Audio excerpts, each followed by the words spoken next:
Welcome back, Knights. This is Night Vision News bringing you the latest stories on March 20th, 2024.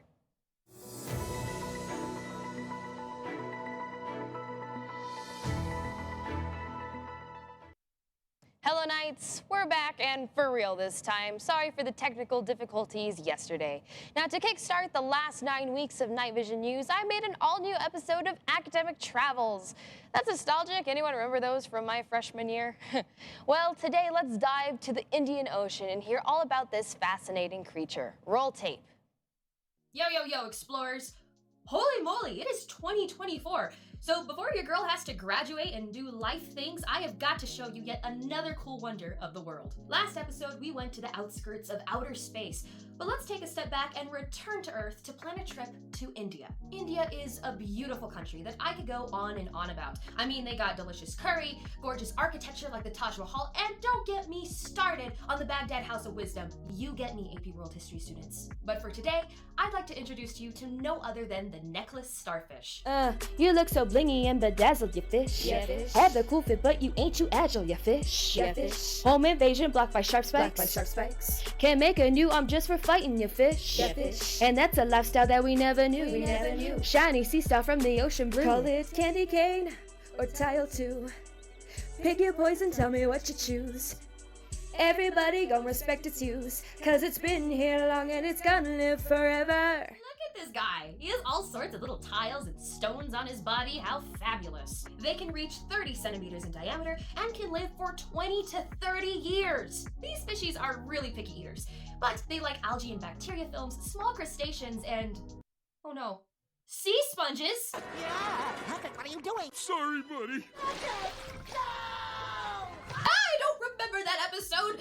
Well, even though my childhood is ruined, starfish eat in a rather cool and weird way. They grab onto prey with their little suckers called tube feet, and then essentially barf up their stomach around the food rather than swallow it. While they live a quiet, uneventful lifestyle just like Patrick, they do have a huge part in helping the ecosystem. These sea stars keep the food chain in balance by eating algae and small critters, which could potentially multiply to dangerous amounts and lower the oxygen levels in the water. So don't call them lazy. Additionally, they can regenerate limbs. That's right, if they lose an arm in an epic battle, they can create new skin cells, muscle cells, and neurons to slap you right back. While that is fine and dandy, why do they slay so hard? Who needs that many tiles? While the little spikes on the edges of the animal serve to ward off any predator fishes, the smooth tiles actually don't serve any important purpose at all. They're formed by the starfish's diet, as mussels and other mollusks have a high concentration of carotenoids.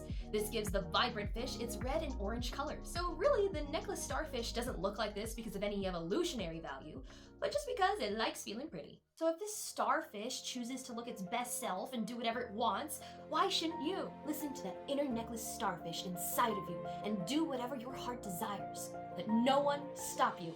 I hope you all had fun learning about this strange little fella, and maybe learn something about yourself too. Remember to try new things and be yourself. You'll regret all the things you didn't do in life.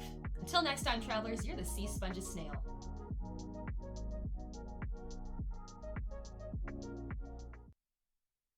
With testing season around the corner, we need to make sure our Chromebooks are in working order. During your advisories, please take the time to completely shut off your Chromebook so it can reset and update for the SAT and EOC. If you've made it this far in school and still don't know how to do that, hold down the on-off button and click shut down. For any questions, please see Ms. Tapia or Ms. Cardon.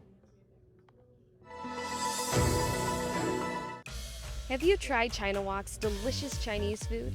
Located right across Hanks on Lee Trevino, China Walk offers the best Chinese food in town. Try our famous sweet and sour or sesame chicken at the student special of only $5. There are many dishes to choose from, so come on out and enjoy the quality and flavor of China Walk's delicious dishes for lunch or dinner.